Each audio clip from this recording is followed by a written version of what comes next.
This is Matt Hurt at Obsessive Viewer on Twitter. This is Tiny at Obsessive Tiny on Twitter. And this is ObsessiveViewer.com's The Obsessive Viewer Podcast.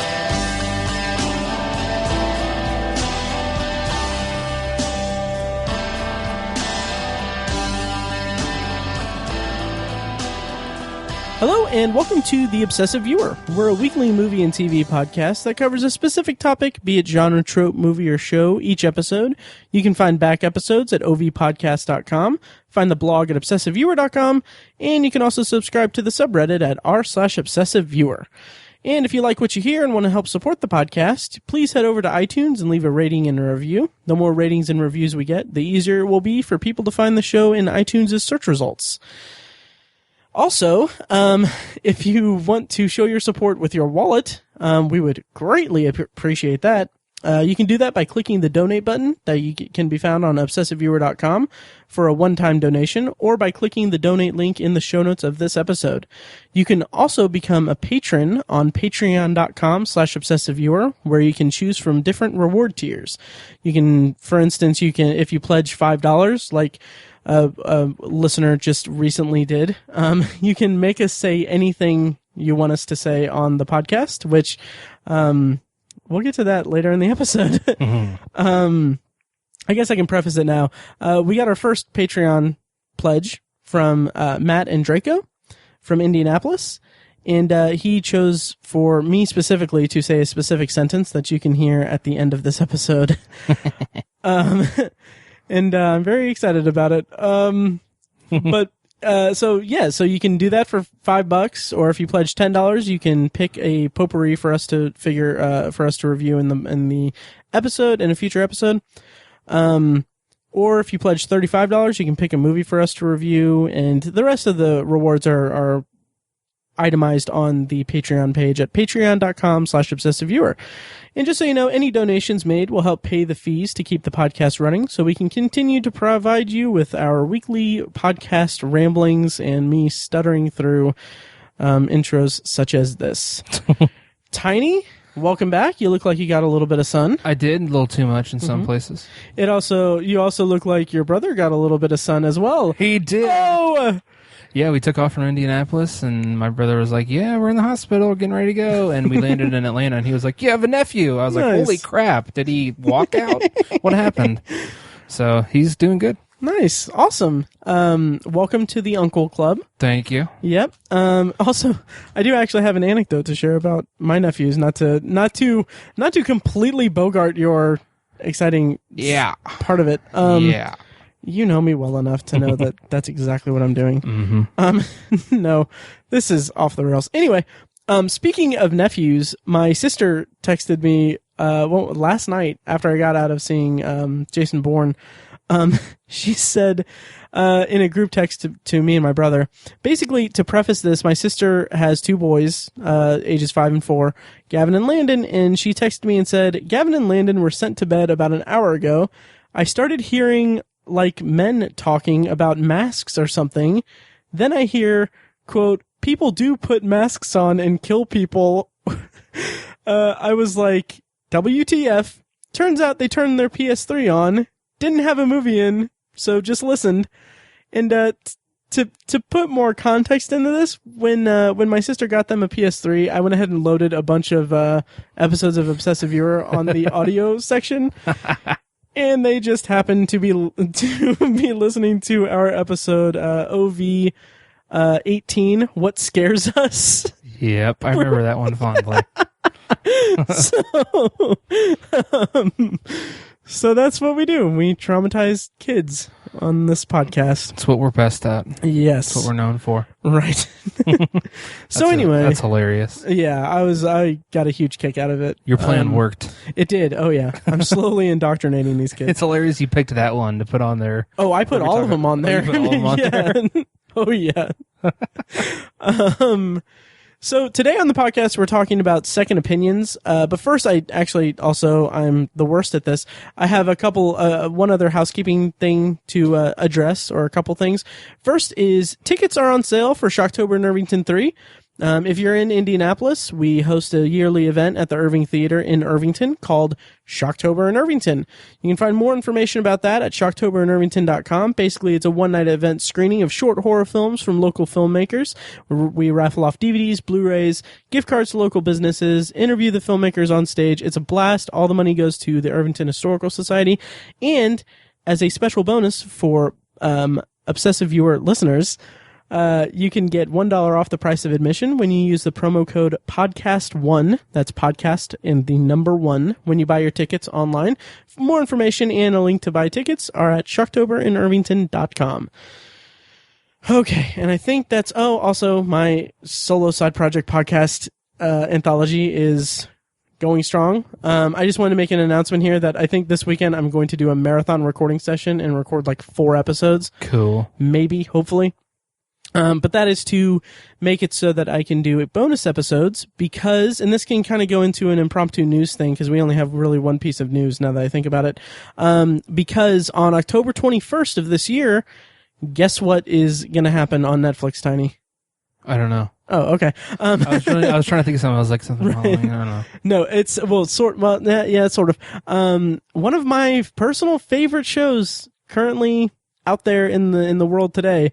Black Mirror is coming out with 6 new episodes on Netflix October 21st. I personally can't freaking wait. Nice. They've announced several directors and cast for several episodes, and I know the one that I kind of have in the forefront of my mind is Dan Trachtenberg, who did 10 Cloverfield Lane. Okay. He's directing an episode, so I'm hoping that that's in this batch of episodes. But anyway, so I'm excited about that, and in honor of Black Mirror coming back on Anthology, I'm going to be doing bonus episodes reviewing each episode of Black Mirror on Anthology in the weeks leading up to the premiere. Cool. October 21st. So, like I said, that's kind of the only news segment we have for this episode. Tiny, gotcha. Do you have any thoughts on Black Mirror? You watched a little bit of it, didn't you? I watched a little bit of it. I never finished it.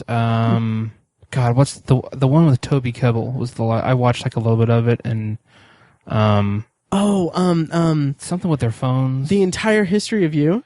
Yeah, that one. Really? And did you say you didn't finish it? Never finished that one. Are you serious? It was good. I mean, the show's good. Like the first couple episodes and everything, I liked them, and that one was good. I don't know. I just never finished it. Like that.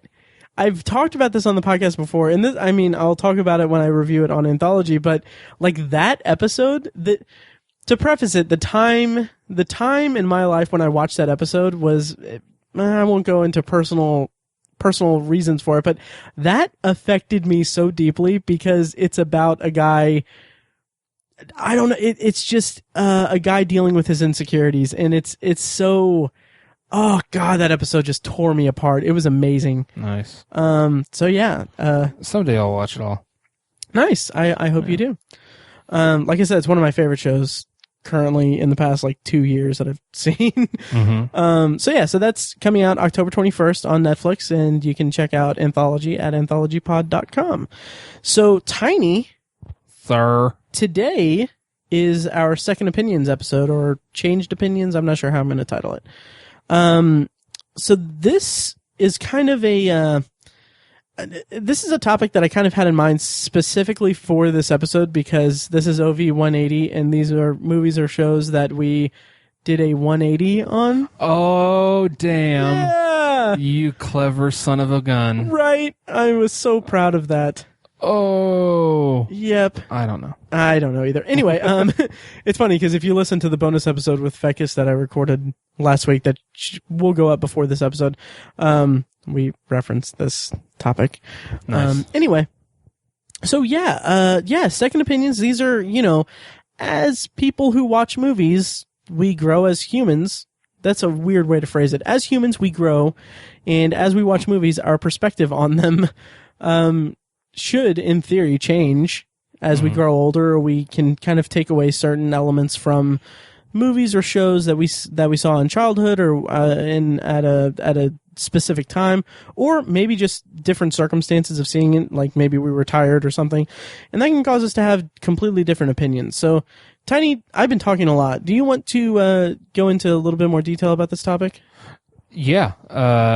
I think I knew exactly what you meant when you pitched this to me. I was like, like one movie just popped right into my head. I was like, yep, this one. Nice. And I think, just speaking personally, I could probably do like 3 of these episodes. There's probably, especially talking about TV shows. I only have movies for this one, but like thinking about TV shows and stuff, there's probably 10 things I could talk about regarding this topic.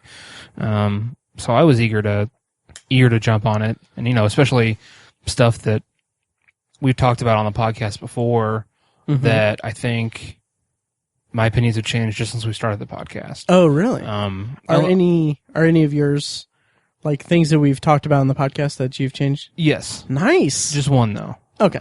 Yeah. So yeah, I think it's a pretty common. It's a very common thing. I think there's a lot of people who've been, have had a changed opinion or a second opinion on a movie or TV show. So I think it's a common thread. I do too. I think it's something that I'm surprised that it's taken us 180 episodes to get to, really. I mean, in some form or another, we've probably talked about this type of thing tangentially. Like, we've done nostalgia movies, we've done teen movies, like movies that we saw at formative times of our lives and how we view them now. Guilty pleasure movies, they can kind of be... I'm sure that some of the titles that we're going to be discussing today are similar, or they can fit into different categories, but it'll be interesting to see under this specific characterization, or this classification, I should say, see it under this lens, basically. Agreed. Yep. So we both have 3 things, and why don't you go ahead and get us kicked off, Tiny? I'd be happy to. And just to preface this, we have no idea what each other is going to bring up. Yeah. So I have no idea. The first one is a movie we talked about a couple years ago, the movie Boyhood. Okay. Yeah. Which I think you and Mike both had it on your top 10s for that year, maybe? I think so, and I actually own it on Blu-ray. I haven't rewatched it since. Okay. Yeah, so anyway. I know Mike loved it, and I gave him a lot of friction on that because I wasn't crazy about it. Right. The biggest thing for me about the movie when I saw it was... this kid's just not a good actor. And it just rubbed me the wrong way from the get-go. And, he's the main character and we're literally watching him grow. It's just like, it just completely took me out of the movie. And I think some of the other performances, while they're fine or kind of good, I think they kind of suffered the performances kind of suffered as a result of the way it was filmed over, what was it, 10 years, I think? For 12 years? 12 years? Was it that? Yeah, many? 12 years, I think. Okay, 12 years. I think so, because there was the joke because it was, obviously, 12 Years a Slave came out too, so right. There was the joke that people referred to it as 12 Years a White Kid. Yeah, that's right. Okay. So, I mean, I just feel like the other performances suffered as a result of that. I assume it would be very difficult to come back to a character once a year and only, play that character for a week or something. Right. Like I assume that'd be difficult. And so all that stuff just kind of like rubbed me the wrong way when I saw it the first time. And incidentally, like I think maybe a month or 2 after we recorded our end of the year episode where we talked about it, I watched like half of it with my dad because my dad had never seen it. Okay. And I was just like, man, I had some kind of stick up my ass when I was watching this because I truly chalk it up to my like attitude and my shortcomings as a viewer when I was watching it that led to my opinion. And I think I was focusing on the wrong things. Yeah, the kid's not a very good actor, but he had a camera on him since he was 10 years old or whatever. Right. And, and it's like I said, it's very challenging to come back to a character once a year and play him for a week and then put him up on a shelf for a year and then come back to him and like, that's hard to do. And I don't think, the kid's a very good actor, but he wasn't absolutely horrendous. He wasn't, I did see growth with the character, I sympathized with the character at several different times and stuff like that. So I think he did his job. And I should give him a little more credit than I did. I don't think Patricia Arquette necessarily earned her Oscar. I think she earned the nomination, absolutely. But I just not especially satisfied with her performance in the movie. But to her and Ethan Hawke, again, great job. I mean, that's so hard to do. But more than anything, I think it's just the producers, and was it Richard Linklater? Yeah. Linklater. I confuse him with Soderbergh. That's right. All the time. I don't know why. Yeah, I remember that. Yeah, that came up in an episode of the podcast too. Yeah, and I think you took it out. Or did you leave it in? I think I left in the tail end of it, or I think I put it as a tag because I'm a dick. I think you did. No, it was so ridiculous. I was just thinking of Steven Soderbergh the whole time. And you went on for a long time. I did. It was like 10 minutes. Yeah. It was really stupid. Everyone has brain farts. Yeah. So I think the largest amount of credit in my book goes to Richard Linklater and the producers of the movie, just for having the guts to do it. I mean, it's just an insane achievement. I think it's in the upper echelon of film achievements with movies like Citizen Kane and Titanic and those movies that we talk about as being like complete game changers and being in a class all on their own. And I think Boyhood is one of those movies. No one's ever gotten everything together from the actors and the producers and the crew and everything, gotten them all together to do something like this before. Right. And not only did they try it, they succeeded, and they made a pretty cool movie. So I think I was in the wrong frame of mind when I saw it, and I focused on the wrong things when I was watching it. And I think it's a really good movie. I hope it stands the test of time, and it goes down as a classic, and in 15 years or 20 years or 50 years in film classes, it's a topic of discussion. Like, I hope it's one of those movies. I liked it when I saw it, and I haven't, like I said, I haven't revisited it or anything, but I'd be very curious to see if it'll be studied or revered in time, because I mean, I don't really think I've heard it discussed that much in general since the Oscars, really, when it a year or two ago. Yeah, I'm not sure what kind of staying power it's going to have, but yeah, it'll be interesting. I hope it does have some. Right. Nice. Yeah, I remember liking it. I own the Blu-ray. I need to take out like half a day to rewatch it. Yeah, me too. Because it's super long. It is long. Yeah. Anyway, yeah, I'll have to do that. But that's a good pick, and it's good to know that you can, like, you go into something and you don't, like, even if you go into it with a certain bias, you don't stick to that initial conception of it, or that initial, like, reaction to it. You don't sit there and think, like, okay, well, I had a crappy time seeing this movie, so, or I like you said, had a bug up your ass or stick up your ass watching this movie, so I'm just going to keep that from me having a different opinion of it later on down the road. Right. So, yeah, I can respect that. True. What's your first one? This is kind of a grouping, but there are also movies that I don't necessarily know that they'll be studied. I Know What You Did Last Summer. And I did not think you were going to say that last summer. Wow. Oh yeah.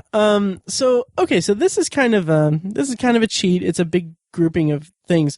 So, okay, I Know What You Did Last Summer, and I could also throw in I Still Know What You Did Last Summer. Okay. But also movies like Urban Legend, and I'm blanking on some of the other ones, but basically the post-Scream 90s, early 2000s slasher movies.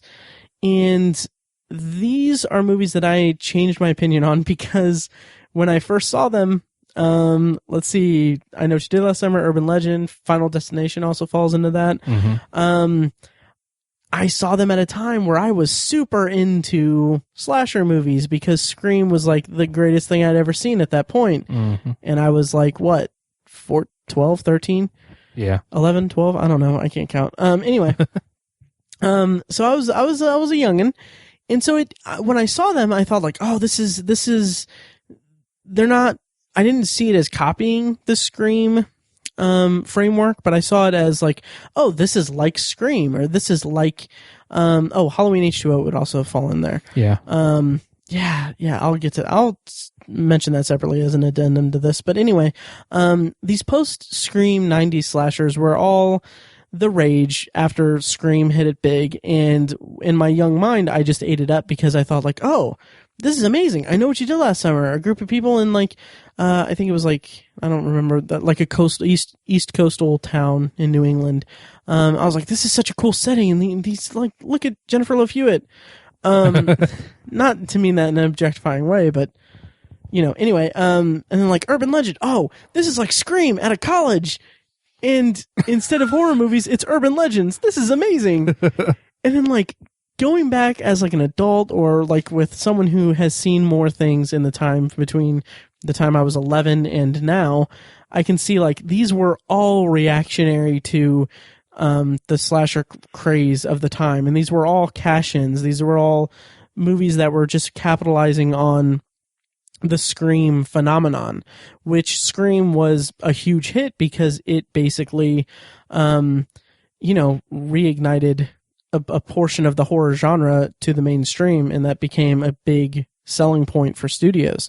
And I mean, like, I kind of want to single out Urban Legend in particular because, like I said, it is literally Scream at college with, like, before Scream 2, and with urban legends instead of horror movies. Like, it's such a bizarre movie because I don't know, and I rewatched it, let's see, when was this? A couple years ago, 2 or 2.5 years ago. And I actually wrote a review on obsessiveviewer.com way back then. When I actually wrote reviews, I need to get back to writing reviews. Anyway, so, and it did not hold up at all because it was just so bad. And like this thing, and over the top and really just not at all a cohesive movie in and of itself. And there are some good things, like Robert Englund has a cameo, or a cameo slash guest or supporting role in it. And they do some nice like Freddy homages to it, but for the most part, this was just a reaction to the Scream phenomenon, and going back and rewatching it is kind of painful.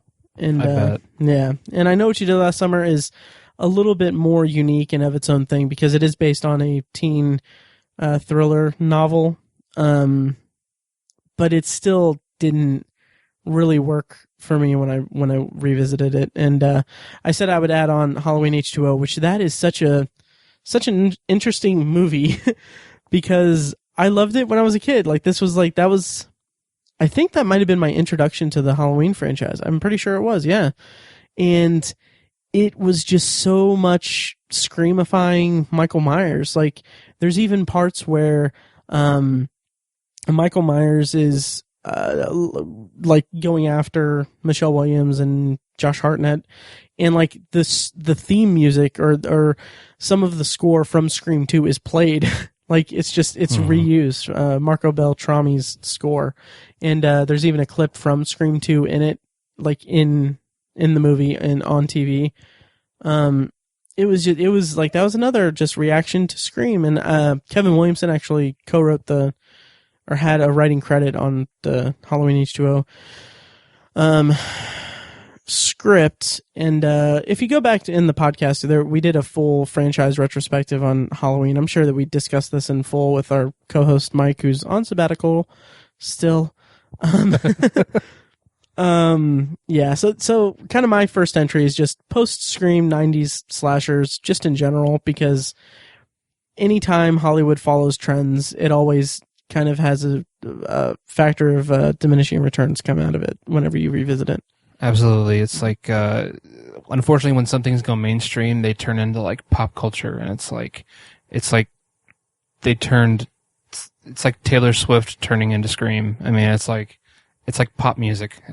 Pop music movies is what it feels like. Right. And it's like you said, diminishing returns. I think it has a negative effect on, as opposed to, you think, oh, this is a trend, let's just ride this trend. And basing art on trends is not a good idea. Right. It doesn't work out very often. Exactly. And it forsakes creativity or right.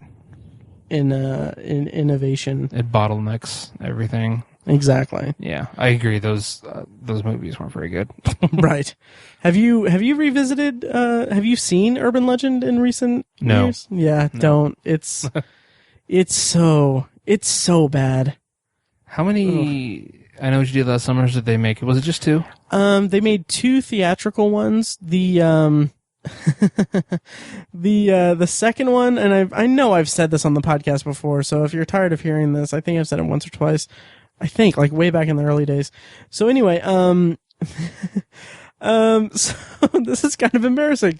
I Still Know What You Did Last Summer. I saw it in theaters. Wow. And, and I guess this isn't that embarrassing. It's kind of, an interesting, this is actually a good, I'll spin it into a positive, okay?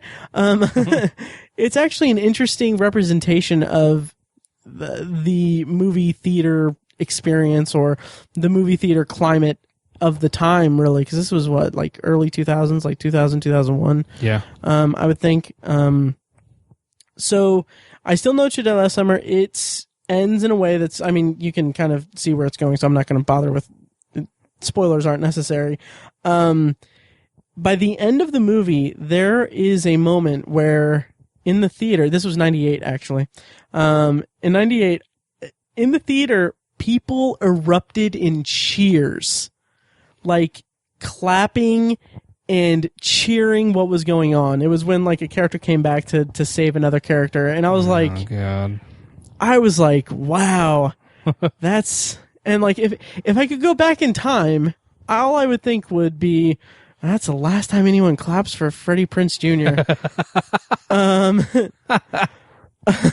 That's awesome. Yeah. Wow.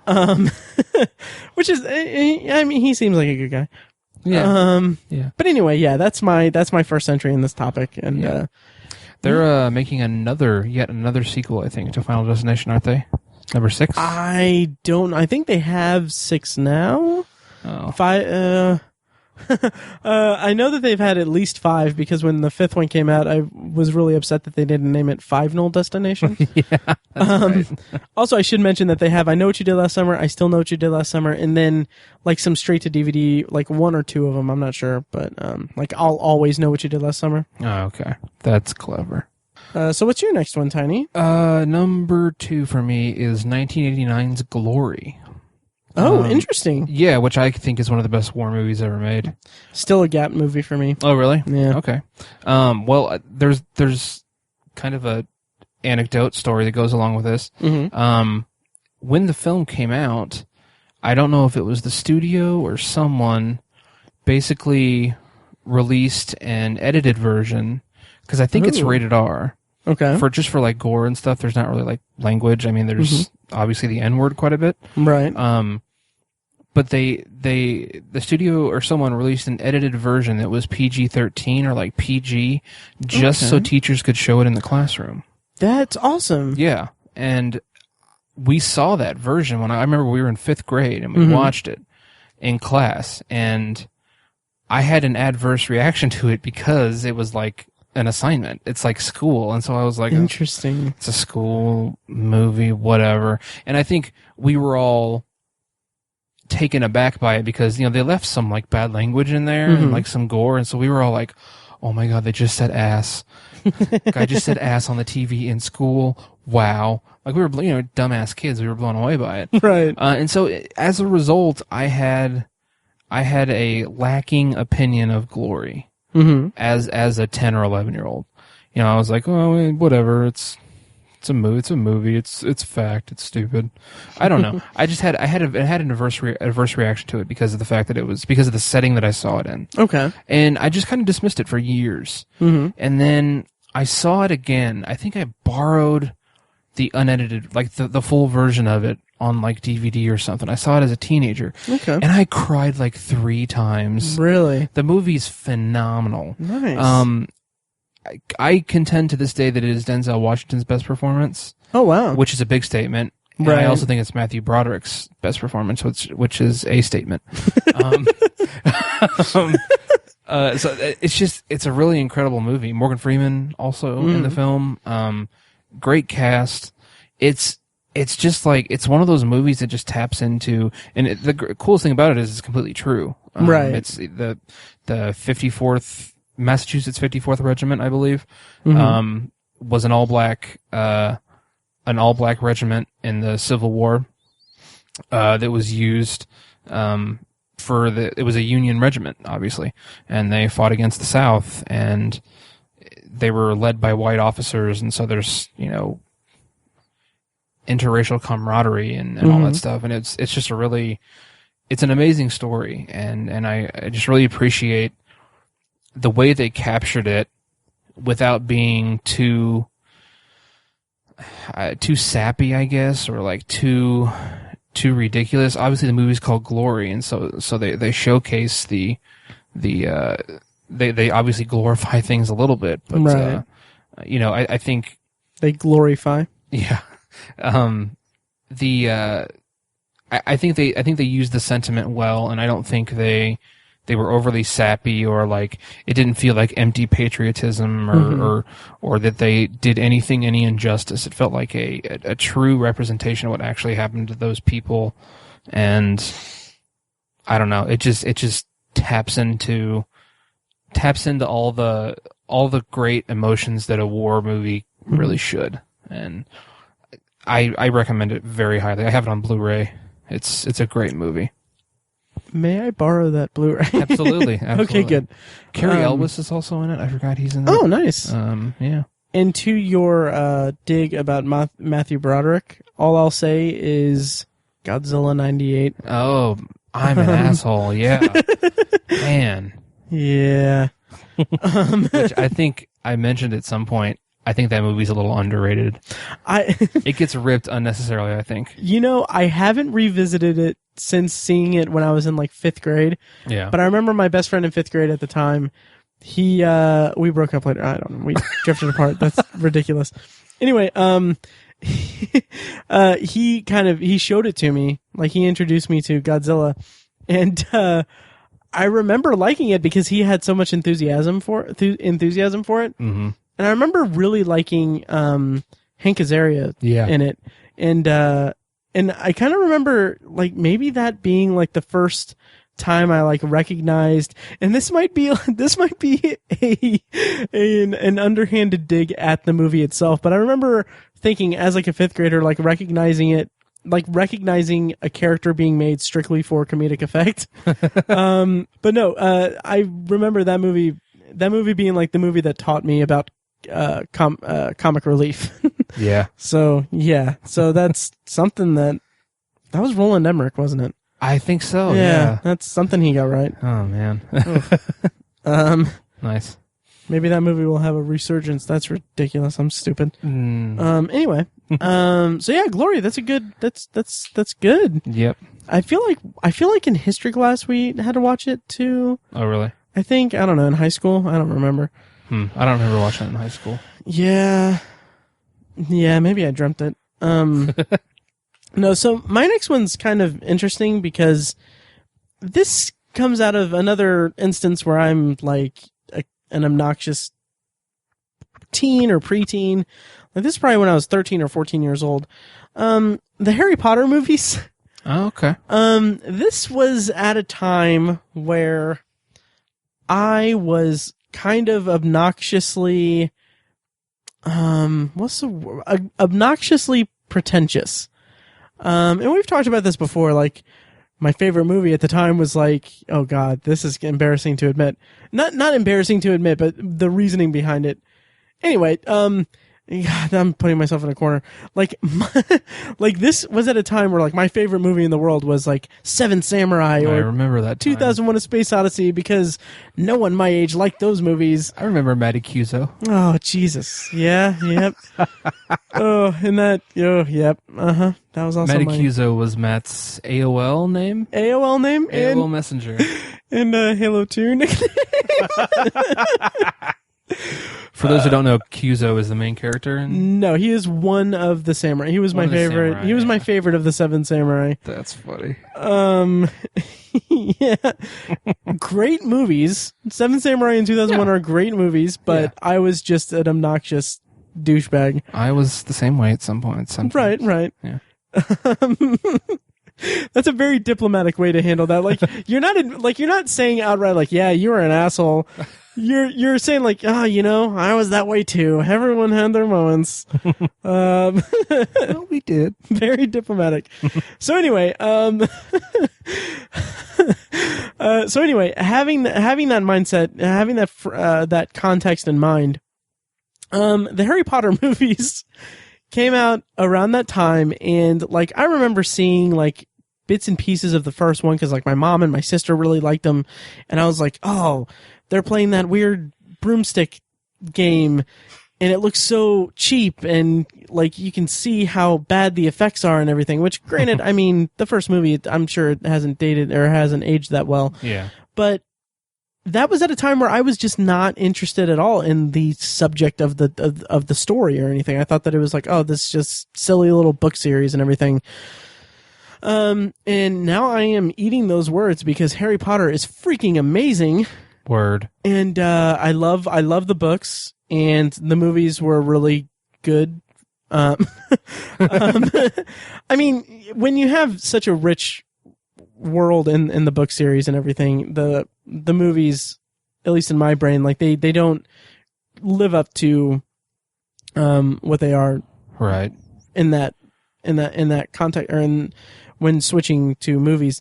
I'm saying that anticipating The Dark Tower with the most anticipation I've probably ever had for a movie. Yeah. So anyway, this was I eventually fell in love with Harry Potter, the Harry Potter lore, the series, the books, and also the movies. I've been meaning to buy the little Blu-ray collection of Harry Potter movies, but I just haven't gotten around to it. Yeah. But yeah, I have the utmost respect for J.K. Rowling and admiration for that series and for the story that she told over so many years. Yeah. And the way that the story kind of comes together. I remember sitting at work reading like the last book, Deathly Hallows, and just thinking just being really just amazed by how everything was coming together and how the story was coming to an ending. And I thought that was really something unique and amazing. Word. Yep. No, I agree. I had the same opinion and reaction to Harry Potter. I've always douche. I'm kidding. So kidding. I've always, I don't know. It was just so popular. I just immediately adopted like a contrarian attitude towards it. I had friends who would go like buy the books at midnight and stay up and read them and like skip the next day of school. And I'm like, geez, calm down. It's a book. Right. I was like, you nerds. I didn't get it. And then I remember the fourth movie. I watched the movies and I was like, yeah, whatever. Okay. But the fourth movie, Goblet of Fire, I was like, that was kind of badass. I was like, that was actually a pretty cool movie. And I was like, maybe I'd like the series. A couple years later, read the books and the movies just kept getting better. Mm-hmm. Yeah, I agree. I fell in love with the stories as well. It's awesome. Yep. And kind of a not necessarily similar kind of thing, but I didn't add this on my list or anything, but I'll go ahead and throw it in here really quickly. But the Lord of the Rings movies, again, came out at a time where I was kind of snobbish and young, but I mean, I could still appreciate them and everything. Like I was like seeing like, I remember seeing Fellowship of the Ring and being, I think I went into the movie expecting like, okay, well, this movie doesn't have an ending, right? Because they're coming out with other ones, and I remember being a little disappointed with that. And then eventually, I returned to it later. I Return of the King to it later, and now the box set extended edition Blu-rays adorn my Blu-ray collection. Same here. Yep. I had a bigger problem with the ending of the first movie. That's what I was talking about. Oh, the first one? Yeah, okay. I said Return of the King because I'm a douche and I wanted to make a pun, but it fell flat. Because, I mean, the first one, it ends with them just walking through. I'm like, seriously? Right. But the second one, you have the Battle of Helm's Deep at the end. I was like, that's freaking awesome. Right. And they do have that nice, like, fight or whatever, that battle at the end of Fellowship of the Ring when Sean Bean blows the horn of Gondor. Right. Is that it? Yeah. Okay, yeah, that's true. I almost said the Horn of Eld. Seriously, February can't get here. Look at you. Look at you. February can't get here quick enough. Anyway, yeah. So anyway, real quick tangent. You didn't like the Hobbit movies, did you? I can't remember. No. Yeah, I didn't think so. I remember when I went to Indiana Comic Con with Fecus, I'd asked him because I know that I know that he owns the Lord of the Rings complete set on Blu-ray, and I was like, do you ever did you ever buy like the complete set extended edition Blu-rays for The Hobbit just to have it to complete the collection? He's like, no. I was like, yeah, me neither. Nice. I seriously didn't, but I can. Yeah. I told myself I liked the first one. The first Hobbit? Yeah, and then the second one, I was like, I had the biggest Benedict Cumberboner. Oh yeah. And so I was like, I have to like it because he's the dragon. I have to like it. But yeah, they're not good. Yeah. I'll need to rewatch the first one again at some point, but I remember liking it just because I liked the return to Middle Earth essentially after so long not having the movies. Just going back to that world and those characters were really enjoyable to me, but yeah, that did not pan out. Word. Yeah, I agree. So I think it's back to me again. Yes, sir. I was yawning, so I didn't have a chance. So what's your next and last one? My third and last entry is the movie Alpha Dog from 2006. Oh, interesting. Yes, Nick Cassavetes movie. The first time I saw the movie, I think it was like when I was in college, like when the movie came out. I didn't see it in the theater, but I think someone rented it or something like that. I don't recall, but again, it was another instance of me focusing on the wrong things when I watched the movie. I could not get over, and I remember what it is. I could not get over the douchiness of a lot of the characters. I can see that. I mean, they were just, gosh, why can't I think of his name? The actor. Why can't you think of his name? I keep wanting to say Anton Yelchin, but that's not who you're referring to. No, it's not. Well, Justin Timberlake. And, Emil Hirsch? Emil Hirsch, thank you. There you go. Yes, I knew it was a unique name. They were just such big douchebags that they were like these wannabe gangsters, and they thought they were really cool, and just because they sell drugs, they think they're like these really cool gangster guys. It just drove me nuts, and I couldn't focus on anything else. And I mean, looking back, it's crazy because Anton Yelchin was phenomenal in the movie. Rest in peace.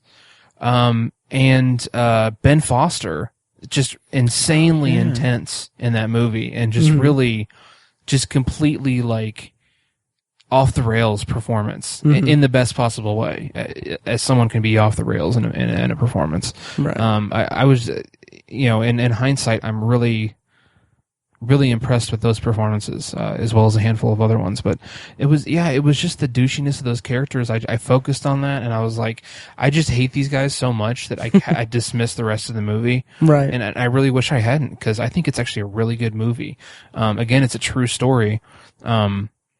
And just to think that all this stuff actually happened, and the way that it's structured and documented throughout the movie is very clever, and it has this sense of authenticity to it, that I'm really impressed with. And even though those characters are huge douchebags, I'm sure the guys in real life were huge douchebags. Right. So those are probably pretty accurate portrayals.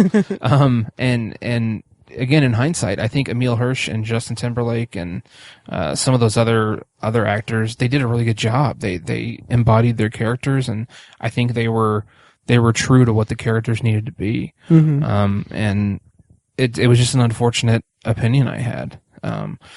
It's a really good movie. It's very hard to watch because it's a very rough subject. But it's very well done, and I really can't.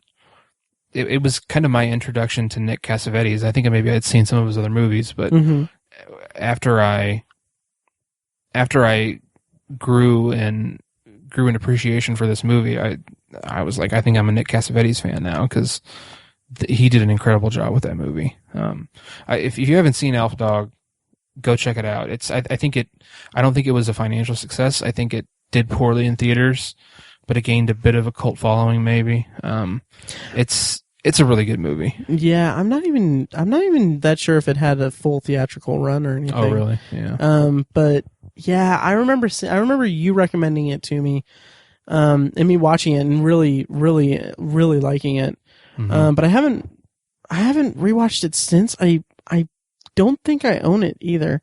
Oh, really? That's a movie I would have bought, but I don't think I ever bought it. Okay. Yeah, so that's something I'll have to revisit again too. But I remember really liking it a lot. Nice. So rounding out the topic this is kind of a loaded one. The example I'm going to have, and I'll talk to that, and then I'll expand upon it as a general subject. The Village. Okay. M. Night Shyamalan's movie that... Okay, so when I first saw this movie, I was, I believe it was the summer before our senior year, I think. Mm-hmm. And if I'm remembering correctly, it was when I worked at a movie theater that has now closed. It's been closed for a long time. R.I.P. Eagle Highlands. Anyway, so I worked there for like 4 months. But one of the benefits was seeing a lot of free movies, and that was amazing. That's actually where I met Chad from, who's now doing Secular Perspective. Right. So anyway, one of the perks of working at the movie theater was getting to see the free movies, but also getting to sit in and watch movies the night before they came out. That's cool. Yeah, that was really cool. So that was one of the experiences that I had, the first experience I had watching The Village. And also, this is kind of cool because this was cool. This is also when I was writing reviews like regularly on IMDb, like oh yeah, and posting on the IMDb message boards. Which, man, I did the decade reviews series. Yeah, but I never finished it. And I think I got up to the part where I was gonna start I did basically a full M. Night Shyamalan retrospective at the time. So it was in the lead up to The Village. So I'll have to, when I have more time, I will go back and I'll finish out that review series. But I remember specifically in the review for The Village, I remember either in the review or in like on IMDb's message boards or something, I remember referring to The Village as M. Night Shyamalan's latest masterpiece. Oh boy. And again, I think that it was because I had such an M. Night Shyamalan boner for all things Shyamalan, because I loved The Sixth Sense, I loved Unbreakable Signs, and Unbreakable Signs, that sounds like a completely separate movie. It does. But anyway, it would still be better than The Visit. But anyway, so the lead up to The Village was like, this guy is like this amazing filmmaker, genius, auteur. And not so much. He's not. Yeah. He doesn't age well. The Village is one of those movies that I revisited it I think a year or two ago, and it's clunky. I still really like several parts of it. There's a part in the middle of it that utilizes silence really well, and it's an act of violence that propels characters into the second half of the movie, and it basically switches. It switches the. It kind of utilizes a Hitchcock technique in which it's kind of like the Psycho thing where they change protagonists about halfway through the movie. Mm-hmm. That happens in The Village. And I really like the way that he did that, but the entire concept, like the entire twist ending, everything about it really didn't really work for me when I rewatched it. And it's kind of weird because like so much of the dialogue comes across as so stilted and awkward and uncomfortable, and you can make an argument that that's intentional because of the nature of what happens at the end of the movie. But also it's also like, don't give him that much of a pass, because I've seen his other recent movies and that's not acceptable. Which Yeah, and I've really fallen away from, as most other people have, away from being a fan of Shyamalan's work or looking forward to it. And I talked about it last year, but when The Visit came out, it was kind of a different thing for him, in the sense that, not necessarily in the sense that, oh, he's doing found footage now. It's more that he's partnering with Jason Blum, because Blumhouse Productions, what they do is they give filmmakers like a very small budget and gives them complete creative control, releases at a specific time of the year, and rakes in quadruple how much they paid for it. And that's, I mean, it's an incredible business model. But with The Visit, The Visit just exposed how out of touch he is with humans. The dialogue, the character interactions, the things that people do in this movie, and in I'm afraid in a lot of his past work too, just make no sense and comes across as, again, stilted and awkward. And Tiny, have you seen the trailer for Split? Yeah. Yeah. What'd you think of that trailer? I hate to say it intrigues me, but that's fair. That's fair. At the same time, I'm like, this looks over the top. It does. It does. There are a few things I want to point out about this trailer, and then we can move on to Potpourri. But just at the outset of the trailer, the opening scene of the trailer are these girls in a car, and then they see their dad, presumably their dad, at the back of the car loading in groceries or whatever he's doing, and then the girl sees whatever he's putting in the back of the car on the ground, as if he's dropped it and been, something endangered. Also, granted, I'm going to preface this by saying that this is promotional material. I don't know how it plays out in the finished movie. I don't know contextually how it is, but the way it's cut in the trailer is that James McAvoy gets into the car, and then one of the girls, the actual line says, "Pardon me, sir, I think you have the wrong car." Yeah. Who on the planet would react to a complete stranger getting into a car when you're presumably your father or an adult figure, someone near you, is missing in the middle of what looks like a traffic jam? Who is going to use that proper reaction? And that, I don't know, that just irked me. And then also the entire movie kind of seemed like he's, this is completely unfair, but it kind of seems like he's like he saw Psycho and was like, yeah, I could do it better. And James McAvoy, I don't know, that trailer just bugged me. And as harsh as this sounds, I don't like the idea of people giving M. Night Shyamalan credit or giving him, being excited for his work, because I know that he's not, he doesn't need that. The Visit wasn't good. And I don't know, that comes across as more snobby than anything. I might actually cut that out. But anyway, I can't get, I've heard some positive buzz about the trailer, and I just can't get behind it for myself. I don't think it looks good, and I don't think, as much as I would like M. Night Shyamalan to become, or to kind of return to his roots and create movies that are like the movies I liked when I first saw his work, like Sixth Sense, Unbreakable Signs. I still like those movies. I still think they hold up. Yeah, I haven't seen them recently, but I would like to see him return to that, but I don't know. I kind of got away from. Did I cover the topic of this? I think so. Yeah. I think so. Yeah. It's just his work does not hold up to me, and I can see the issues with his filmmaking nowadays too. Yeah, I think I haven't watched The Village in several years, so I'm not really sure how it holds up. But I would be inclined to think I'd align with what you said. The last time I watched it, I was maybe in my early 20s, and I was like, yeah, this did not hold up as well as when I was a kid and watched it. And to talk about the trailer for Split, I think there was a time where it felt to me like there were 20 movies that came out where a character had multiple personality disorder and it just got played to death in the span of like 7 or 10 years.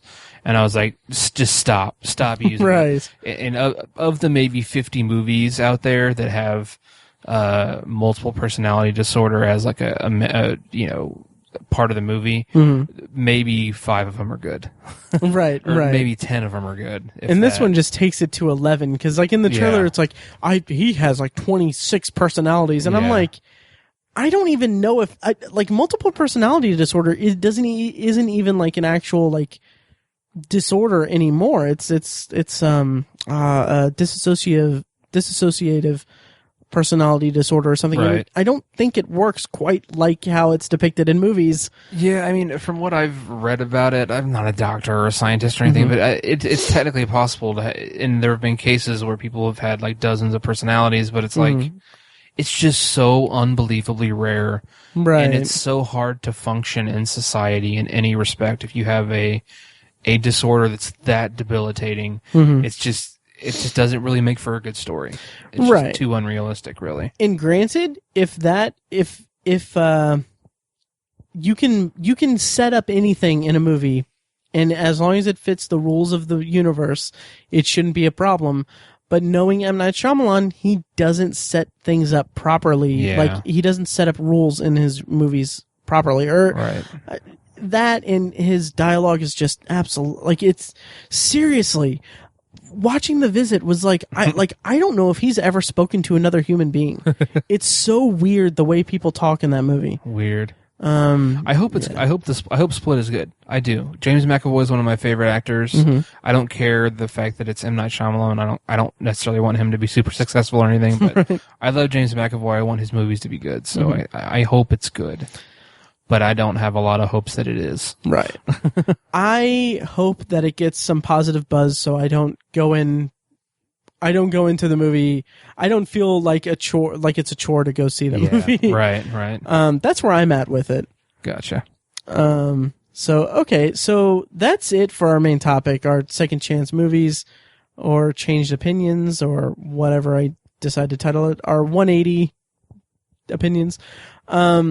So before we get to Potpourri, I just want to read some. I put a post out on Facebook. You can like the Facebook page at facebook.com/theobsessiveviewer. If you're listening to this and you haven't done that already, go ahead and do that, because I really like seeing it rise and everything, the numbers. And we're kind of close to 500. And who knows, if we get to 500, maybe there will be a surprise. Ooh. I might, take everyone out for ice cream or something. I don't know. It's not creepy at all. Not so much. We're up to 480, so definitely go like the page. Cool. I think like 20 of them are actually real. But joking. Anyway, so I put the post out on Facebook and on Twitter saying, tonight we're recording an episode about movies or shows we've changed our opinion on, either with time or by rewatching it. What are some titles you've changed your opinion of? So I'll go ahead and read these from Matt Quiet from the Nerds Domain and There Are Four Lights podcast, reviewing Star Trek.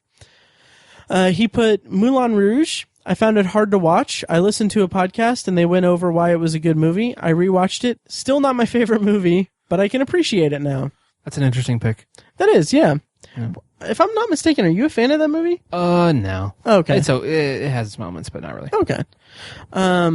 Okay, so next up is Tony Troxel. He wrote The Phantom Menace. Walked out of the theater after the midnight showing, happy and excited. Gave in to the internet hate through the prequels. Now I'm back to, hey, it's not great, but it has good moments. Sure, it's not my Star Wars, but it's no worse than Return of the Jedi. # unpopular opinion. And he actually got 2 likes on that comment, so interesting. People agree. I think it's worse than Return of the Jedi. Yeah, you know how I feel about that series. Yeah, we've talked about it. We have. It's Star Wars. It is. Trek's better. Brandon Cruz from Apathetic Enthusiasm podcast and Submitted for Your Approval podcast, a Twilight Zone podcast that I was a guest on episode 26, talking about the first season episode Execution. Brandon wrote, and he also celebrated a birthday yesterday, so happy birthday, Brandon. He wrote, not a show, but as a kid, I disliked George Orwell's Animal Farm. I decided at some point in my adulthood to revisit it. Needless to say, I got more out of it with a bit of maturity. And that's really an interesting thing, because obviously that's another angle as well, is that, you know, when you're a kid, you can't really grasp everything. Allegory and whatnot. Right. Yeah. So next up is from Jeff Palermo from Sci-Fi On Screen. He writes, "Believe it or not, Batman Begins. I left the theater thinking that they crammed too much exposition and story into the running time by jump cut editing and short scenes, and overall that it was sort of a perfunctory hero story. Now it's one of my favorite films of all time." That's crazy. That's a big jump. Oh yeah. That's one of those movies that I can't, like, that was kind of, I almost want to say kind of my introduction to Batman lore. Oh yeah. I was never really a Tim Burton Batman guy. Mm-hmm. And I remember seeing that at the aforementioned Eagle Highlands RIP movie theater, and really, really liking it. And he actually, Jeff actually has a review of Batman Begins on his podcast, Sci-Fi On Screen. It's episode 18. I highly recommend checking out that podcast. It's really good. Cool. So let's see. Next up, I just got a couple more. Pat Kuhn from the Nerds You're Looking For podcast, who he and Tyler are working on a short film for Shocktober in Irvington. Awesome. Yes, I cannot wait to see what they come up with, and I know it's going to be fantastic and amazing. And I keep meaning to reference it just because they've he's mentioned it. He's mentioned it on the Nerds You're Looking For podcast, and they keep referencing how they need to make sure that they reference it, so they actually do it and they finish it and everything. So they effing better. Yes. No, I'm really looking forward to seeing what they come up with. Me too. So anyway, so Pat says X-Men: The Last Stand. Saw it at a midnight showing and was really excited to see more X-Men, most notably Juggernaut, in this film than previous. So excited that I ignored its giant flaws and plot holes. I've liked it less and less every time I've watched it, to the point now where it is almost unwatchable. And yeah, you know, that's an interesting one, because X-Men: The Last Stand is that came out after two of the biggest superhero movies or comic book movies. Oh yeah. And this was right on the cusp of this comic book movie renaissance and everything. So it makes sense to latch on to The Last Stand when you see it at that time and everything. And that's got to be such a downer. Yeah, that movie disappointed a lot of people. Yeah. A lot of diehard fans. Oh yeah. Finally, Gary Culver Jr. from CinemaSide, who you heard us interview on the podcast on one of our PopCon episodes. Again, CinemaSide is a film riffing team that they do commentary tracks that riff on movies. They're actually working on, I think the next one they're coming out with is Jurassic Park. You can find more information about them at facebook.com/cinemaside. I'll put a link in the show notes as well. Gary writes, I saw the midnight release of Watchmen and was not impressed. I thought it was preachy, short on action, and just too long. As I've watched it again several times over the years, I've come to appreciate the artistic quality of the film and even enjoy the things I first hated. That movie grew on me a lot too. The first time I saw it, I liked it, but I've liked it even more every time I've watched it. Yeah, I'm the same. I'm the same way. That was one of those movies that I read the graphic novel first and then went into it with the graphic novel in mind. And it's one of those experiences that it didn't mar it at all or anything, and it was just a really good theater experience for me. And I had issues with it about stuff they cut out and everything, and then the director's cut kind of rectified that. So, yeah, the director's cut is very good. Yeah, I need to go back and rewatch it. It actually came up in a Twitter conversation with a longtime listener, Yasmin, I believe. I can't remember what we were talking about now that I think about it, but Watchmen came up. She asked about, I think, another one of Zack Snyder's movies. Okay. Anyway, so yeah, that does it for our main topic. Thanks guys for checking in on Facebook. Again, like the Facebook page at facebook.com/theobsessiveviewer, and interact with us there. And so, now that we're done with the main topic, do you want to transition to Potpourri, Tiny? Well, let's do some Potpourri. Alrighty, so For first-time listeners, Potpourri is the section of the podcast where we kind of, after talking about the main topic for however long, we kind of wind down the podcast with a potpourri section, which is us talking about anything we've watched, anything we're looking forward to, anything we want, as long as it smells good and is related to movies and TV.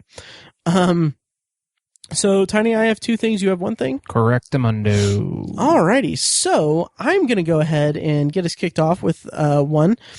It's, and I can't remember if I mentioned this in the bonus episode that came out this week, but I saw Star Trek Beyond, the latest installment in the J.J. Abrams reboots franchise of Star Trek. Nice. I have not seen it began yet. in 2009. Nice.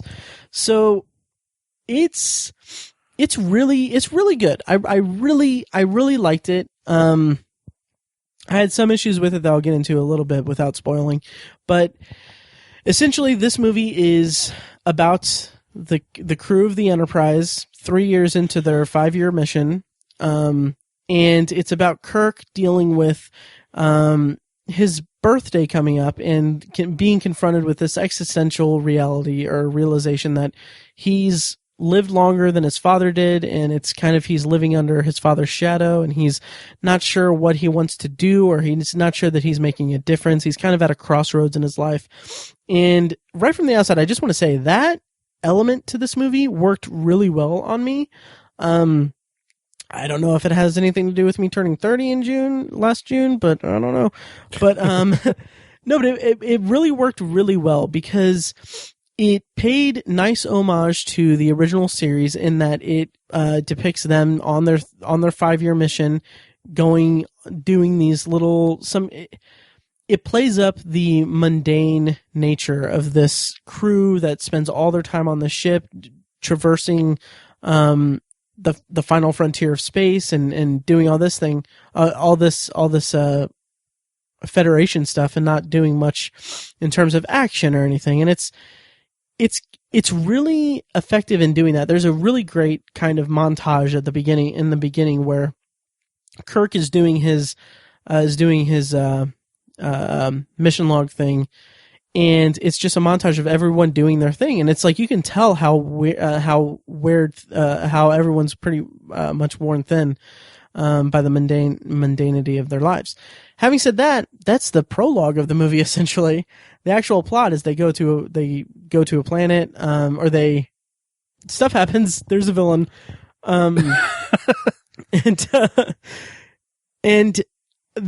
one of the main things about the movie is that the crew gets separated. So a lot of these characters are on their own or paired up in interacting, and that is the part of the movie that I really connected with because I love the crap out of these characters specifically because I've gone through and watched the entire original series, and I adore that show so much. So I love the characters, and I love this iteration of the characters, this version of the characters. I think that everyone does it really well. So that stuff all worked for me. The shortcomings of the movie, however, are that the villain is played by Idris Elba, Roland Deschain. No, and he's not really given that much to work with exactly. There were moments in the movie where I was like, okay, I get what he's doing. I see what he's doing. Why is he doing this? What is going on? And they kind of play it up as a mystery. And then when it reaches a point where we find out more information about the villain, but I feel like if they would have done that much earlier in the movie and contrasted that with another story arc to kind of give it more meaning, I think it would have been a lot better. It would have been a much better movie, but unfortunately it's kind of just used as a kind of thing that they throw in at the end, and I don't know. I hope that that's not too spoilery. No, you're good. Okay, good. You said stuff happens. I mean, stuff happens, yeah. And there's a sequence that is so over the top and ridiculous that it's weird because like my my gut reaction is to just think like, this is the dumbest thing. Why are they what the hell? But I have to admit, I was really enjoying it when it was happening. Yeah. Okay. Yeah. So, yeah. And I thought Justin Lin did a really good job directing it, or he did a fine job directing it. Yeah. So that was Star Trek Beyond. I liked it quite a bit. I thought it was pretty good. Okay. Yep. I don't know where I would rank it with the first two, but okay. Anyway, Tiny, what do you have for us? You haven't been on the podcast for, like you were on vacation. I was. You have a lot, you must have just watched a lot of really interesting and exciting things. Well, the whole last week I was on the beach every day. I wasn't really watching stuff. And so I don't have a lot to draw from. But I did watch a documentary series. It's just 3 episodes. It's called The Future of Water. It's on Netflix. Matt finds the title hilarious for some reason. I do. Just the idea that it's a documentary series about the future of water. Yeah. It's something. So Tiny, tell me about the future of water. It sounds like a very bland and blasé, like, why is someone doing a documentary on this? Right. I get that, just based on the title. But, water is hugely influential in the development of human society. It's right. It makes and breaks societies. It does. Mm-hmm. It does. I know. I'm not saying it to dispute it. Or I'm not making that reaction because I think like, oh, you're making a big statement or whatever. I'm just thinking it like my reaction is, well, yeah. Duh. What? I don't get it. It's water. I mean, it's kind of a, I would say the most ubiquitous substance in humans. Like, we need, I'm dogging on this documentary series, and I emphasize documentary series because it seems to be taking a simplistic subject or a broad subject. So I don't know. Like, tell me what. I know I've cut you off, but tell me just what, like, how did they approach this subject, and what did they cover in it? Primarily, what it addresses is how environmental changes and different factors are going to affect the way that we use, consume, and are affected by water throughout the world. And it mentions global warming, and it mentions population control, and how there are so many areas of the world where there are people who travel 2 hours to get their water and bring it back every day. It's just like it's crazy, and those places, their population is exploding right now, and it's still going to get worse. And they went to so many different places around the world. They went to the Netherlands, which is like 60 feet below sea level, and there is a daily, hourly, minute-by-minute struggle to keep the water at bay in that country, and they've done it for centuries, and it's a very impressive country, but again, their population is growing. It's harder and harder to control that, and as cities grow, it's harder to control that water, and it's going to have a substantial effect on the way that the Netherlands operates over the next century or so. They talked about China, again, population explosion. There's so many people that need water there. Glaciers melting, runoff. I mean, they went to so many places around the world. It was really incredible. Iceland and even the United States. They went to it was kind of poignant because they went to a desalination plant in Tampa, Florida, which is where I was on vacation. Oh, nice. As I was watching it, it was kind of funny. But what was kind of interesting about it is that it's a Norwegian documentary, so it was on Norwegian television. And it was kind of unfortunate because it was all recorded. The main host guy was a Norwegian doctor, or like a scientist, and he was speaking Norwegian throughout, obviously, so it was dubbed in English. But it was really funny and kind of frustrating because they went to China and Mexico and the Netherlands and Reykjavik. So they talked to people who speak Chinese, and Spanish and all those different languages, but they didn't dub those people, and they didn't have subtitles. So wait, what? There were these people talking, making a point, and I'm like, no idea. Sorry, I don't speak Spanish. I don't speak Mandarin.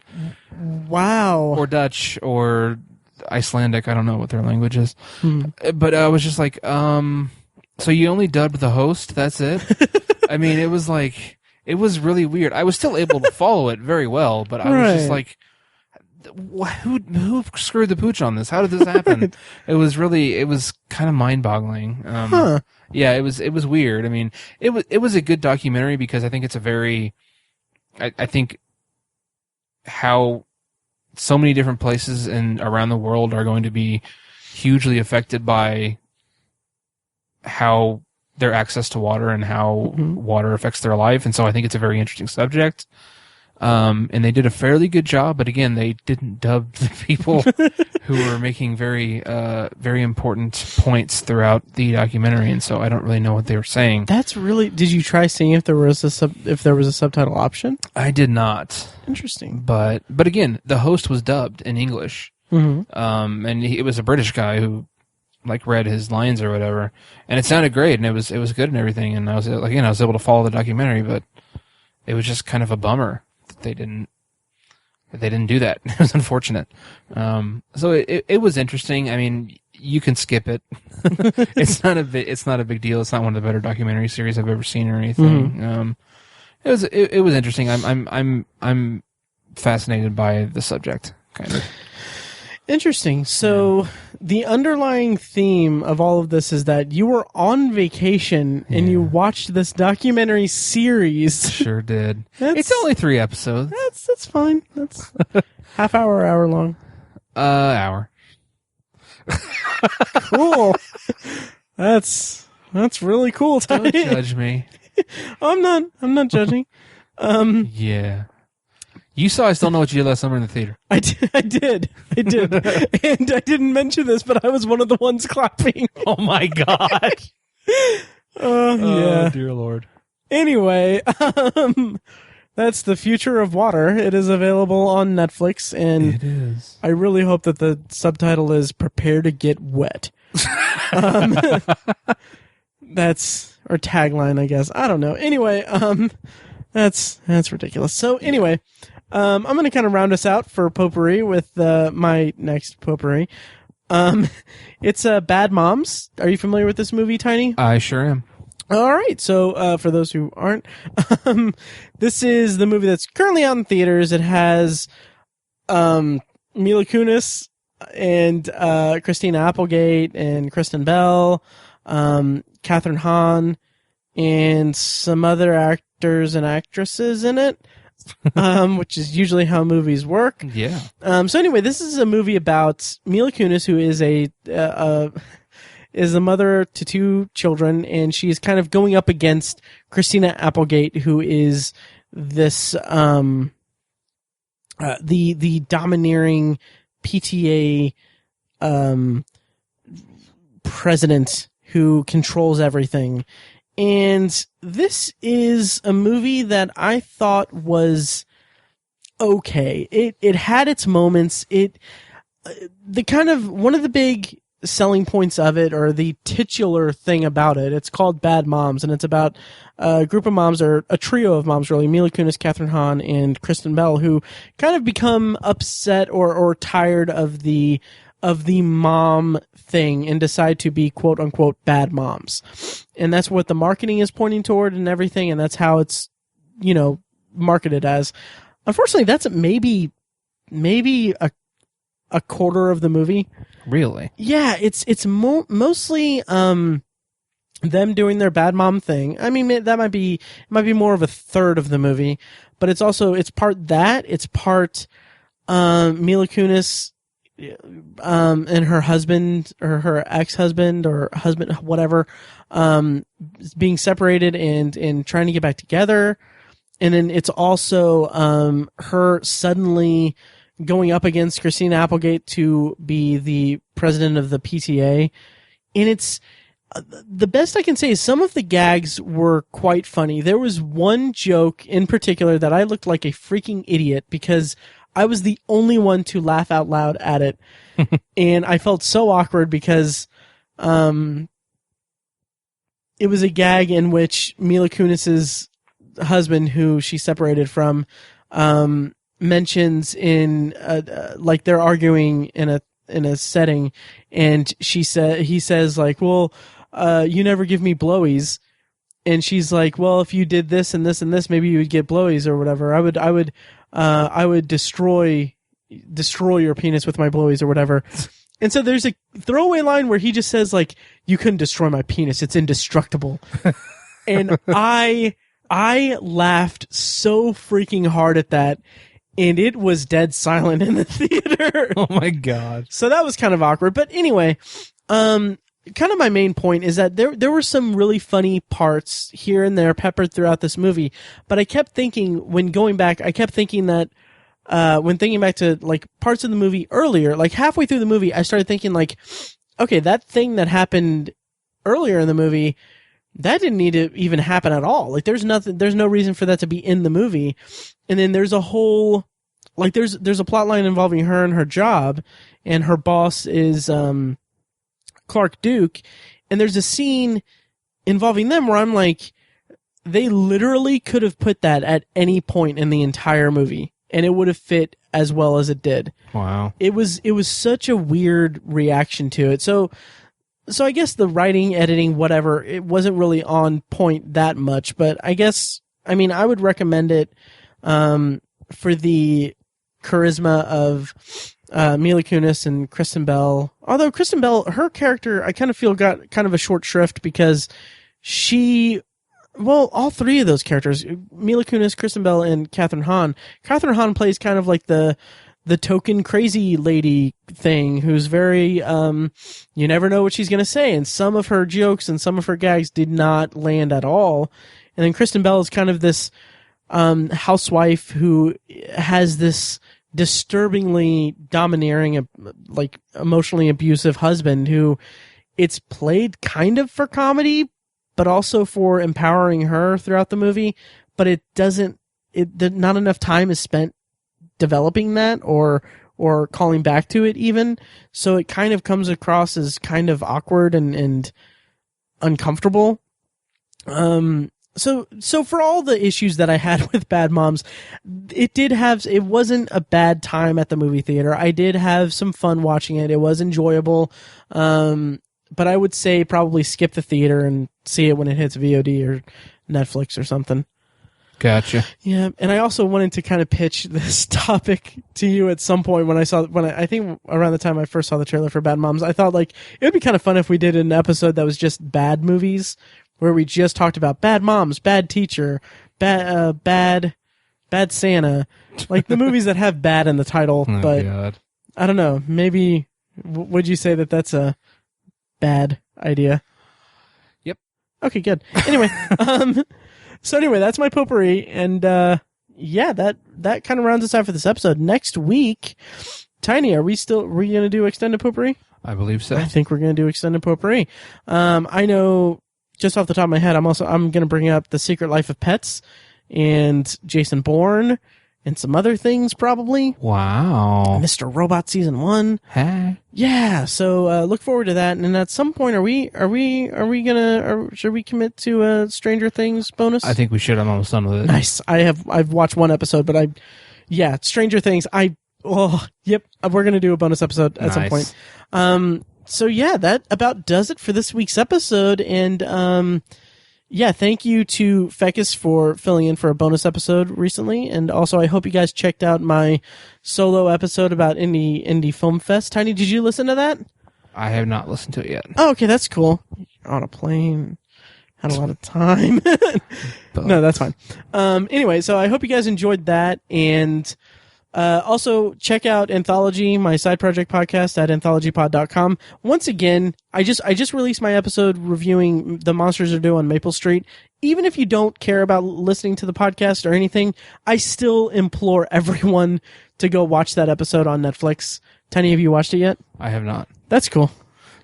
You watched a documentary about water. I did. A documentary series about water. It's about the future of water. Well, this is about the future of humanity.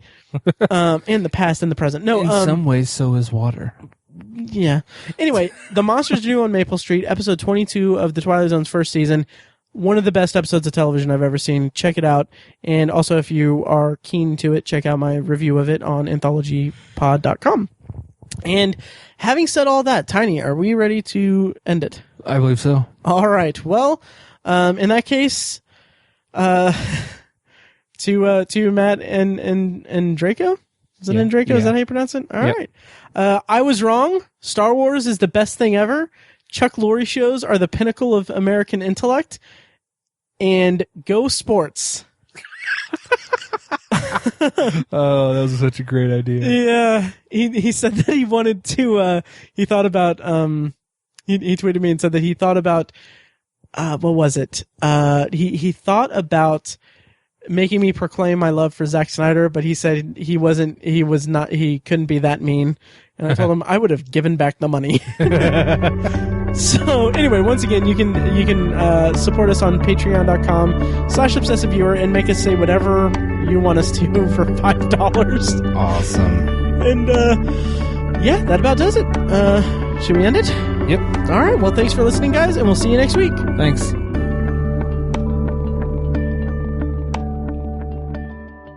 Thank you guys for listening to episode 180 of the Obsessive Viewer podcast. I'm just cutting in here to let you guys know that we just started a Facebook group for the podcast. It's kind of the same idea of doing the subreddit, only this is a more accessible kind of thing for people to get in on and have discussions with us and talk to us and everything. So if you just search for Obsessive Viewer podcast, the group on Facebook, you'll be able to find it. My cat's yelling at me. But, so yeah, you can do that, and please join, and it's going to be a lot of fun. We'll have episode discussions for the podcast, and we'll have, discussions of movies and stuff like that. It'll be kind of fun to do. And also earlier in this episode, when I mentioned Tony Troxell's response in the Facebook things, I didn't mention his website, which is at geekinginindiana.com, and he is also on Twitter at Indiana Geeking. So go ahead and follow him and check out his site for a ton of different events geek related in Indiana. So without further ado, well, no, this is the end of the podcast. So anyway, it's 1 a.m. I'm tired. So anyway, thank you for listening, and I'll have the next episode up next week, obviously. That's just a mess. Anyway, thanks guys. Thank you for listening to The Obsessive Viewer, presented by ObsessiveViewer.com. You can find more of our episodes at ovpodcast.com, and you can subscribe to the show on iTunes, Stitcher, or your preferred podcast app. The Obsessive Viewer's theme song is An Eclipse of Events and is provided by Loudlike from their EP Mistakes We Must Make. You can find that and more great music from them on iTunes and like their Facebook page at facebook.com/loudlikemusic. Any and all feedback on the podcast is encouraged. You can email the hosts individually at Matt, Tiny, or Mike at obsessiveviewer.com, or send an email to the podcast in general at podcast@obsessiveviewer.com. Check out the Obsessive Viewer blog at obsessiveviewer.com, where we post movie and TV reviews and the occasional editorial about the business of entertainment. You can also like us on Facebook at facebook.com/theobsessiveviewer and follow us on Twitter at obsessiveviewer, at obsessivetiny, and at IamMikeWhite. If you want more obsessive content in your life, check out our sister site, obsessivebooknerd.com, for book reviews, author spotlights, and a general celebration of reading. Finally, if you're philosophically curious, check out Tiny's side project podcast, The Secular Perspective, which explores the concepts of faith, religion, and existence from the perspective of secular hosts. You can find that at thesecularperspective.com and subscribe to the podcast on the podcatcher of your choice. Again, thank you so much for listening. We love you. Be excellent to each other.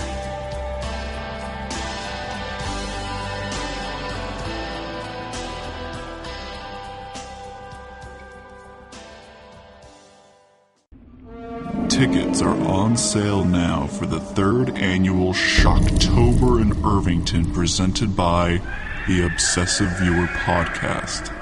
Join the hosts of the Obsessive Viewer on October 14th, 2016 at the Irving Theater for a one-night event screening of short horror films, including the premiere screenings of J.P. Lex the Roman, the latest entry in his cross-mediumed Elsewhere World universe, as well as the latest slasher from Snapshot Productions and Billy and Brandon Watch Movies. All of this and so much more. Come celebrate the horror genre in the historic Irvington area and get a chance to meet the filmmakers with live interviews after each screening. You can also win DVDs, Blu-rays, and gift cards to Irvington businesses. Tickets are on sale now at shocktoberinirvington.com. And as a special bonus for podcast listeners, enter the promo code PODCAST1 to get a $1 discount off the price of admission. All proceeds will go directly to the Irvington Historical Society. And we will see you at the Irving Theater on October 14th. That is, if you dare.